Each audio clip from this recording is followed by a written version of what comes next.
Doctor Mohammad ইউনূসের প্রতি আমাদের সম্মান, ভালোবাসা, শ্রদ্ধা আছে, তার প্রতি আমাদের আস্থা বিশ্বাসের ঘাটতি তৈরি হয় নাই। বিভ্রান্তি ছড়ানো হলো ডক্টর ইউনূস পদত্যাগ করবেন, তিনি এগুলো তার ভালো লাগছে না।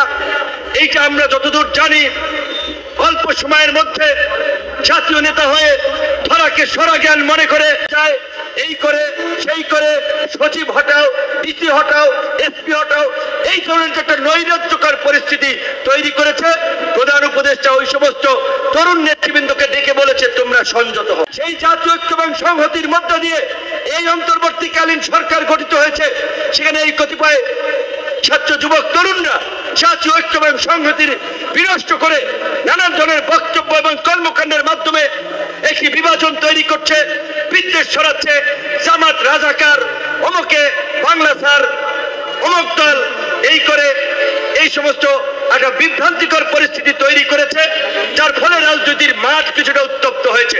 ছাত্র উপদেষ্টা আসিফ যখন ইশরাককে বসতে দেবে না, এখন বিএনপি একটা বড় দল, তাদের যদি আদালত রায় দেয়, সরকারের একজন উপদেষ্টা যদি সেটার বিরুদ্ধে যায়, সেটা তো বিএনপি মেনে নেবে না। যার ফলে এই উপদেষ্টা পরিষদ পুনর্গঠন করেন এবং আপনারা সাধারণ মানুষ হন, রাজনৈতিক নেতা হন, দেশের ভালো মন্দের দায়িত্ব প্রত্যেকটি নাগরিকের।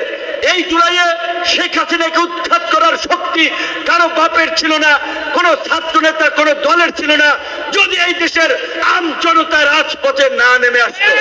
তার জীবনটা শেষ করে এই 9 মাস পরে তাকে চিকিৎসার জন্য পাঠানো হয়েছে। তাকে কেন 9 মাস পরে চিকিৎসার জন্য পাঠানো হলো? কেন তাকে প্রথম 1 মাসেই পাঠানো হলো না? কয়টা ছেলে আহত ছিল? যদি 100 ছেলের পেছনে 1 কোটি করে টাকা খরচ যেত, 100 কোটি টাকা।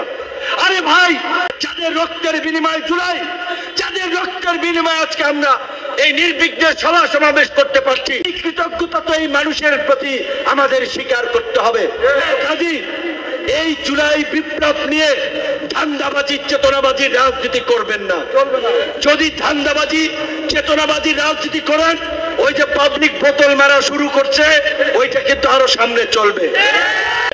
সমস্ত রাজনৈতিক দলের শীর্ষ নেতৃবৃন্দকে আপনি ডাকেন, তাদের সাথে খোলামেলা আলোচনা করেন। এই সমস্ত নাবালক পোলাপানের পাল্লায় পইরা আপনি জনগণ এবং রাজনৈতিক দল থেকে দূরে সরে যান।